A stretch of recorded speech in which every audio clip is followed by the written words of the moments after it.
The only thing that's comical is his statement. He's a joke. There is a vent in each cell, yes, and they do have ways to turn the ventilation system off. They do control that. So now, upon entry, yes, you are seen by medical. But as you can see with Robert Brooks, medical just stood there and watched until he died, right? Let's be real. So if you have officers that tell medical staff to just sign him off and put no injuries, they're going to put that. So here's a comment from one of my videos, and Sean, I want you to be honest and respond to this. I was a New York State CO. I worked SHU. This is comical, and this person was referencing a video I made on Keon Walker. Okay. He says there is a vent in each cell. The officers have no way to turn the ventilation system off. Guaranteed he was seen by medical upon entry. Guaranteed they have pictures of him and his injuries upon entry. There is a logbook documenting what time he was fed and if he experienced and if he accepted his meal. There is a logbook is inspected by supervisors of all ranks up to the superintendent. Their signatures are in that feed up log each day. Their medical staff has to sign in each time they enter SHU. The entry logbook for SHU will show all signatures of all staff from medical to mental health. This is a fairy tale. This is a fairy tale story this kid is telling. Okay. All You right. can leave that up there. Don't click it off. Okay. So Okay. everything that this officer has said is true all up until the last line.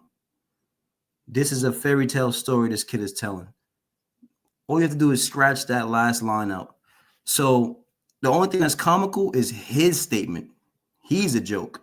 There is a vent in each cell, yes, and they do have ways to turn the ventilation system off. They do control that.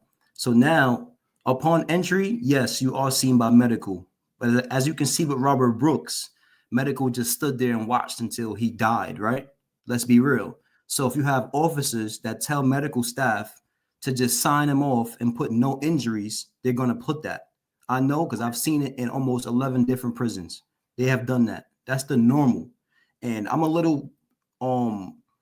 highly upset and disturbed by listening to Keisha's story, and it's a little bit more shocking and disturbing by hearing his mom tell the story because I never heard it from a person's mom. So that kind of has me in shock. And then it kind of brought back past instances where I went through the kind of stuff that she's explaining and breaking down. So I'm kind of really highly upset right now.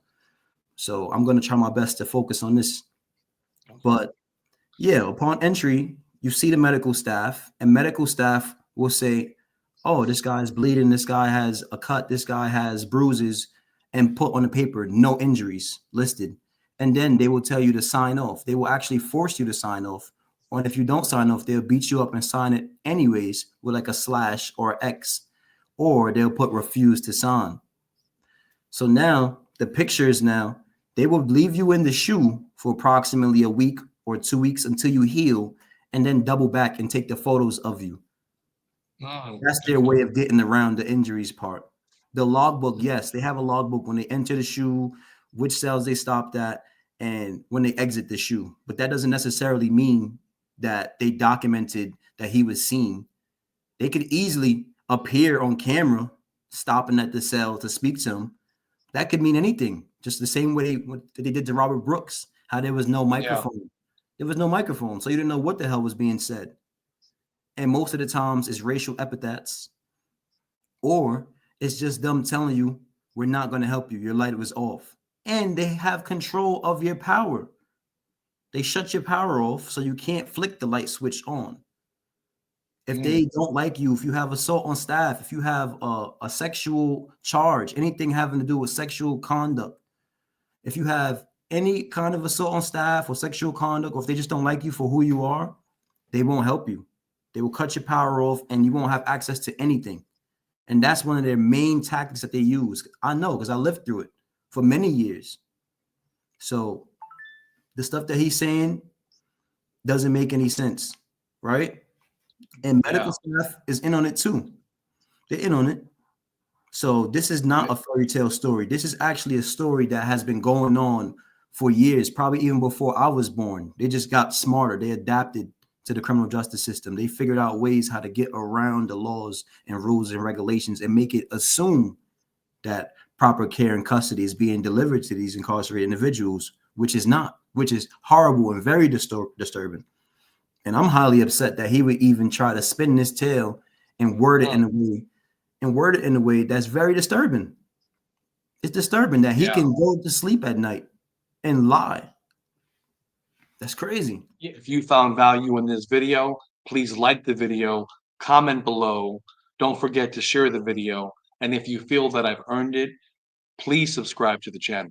My goal is to give you honest and direct feedback and go deeper than what the mainstream media is telling you. Take care, God bless, and see you next time.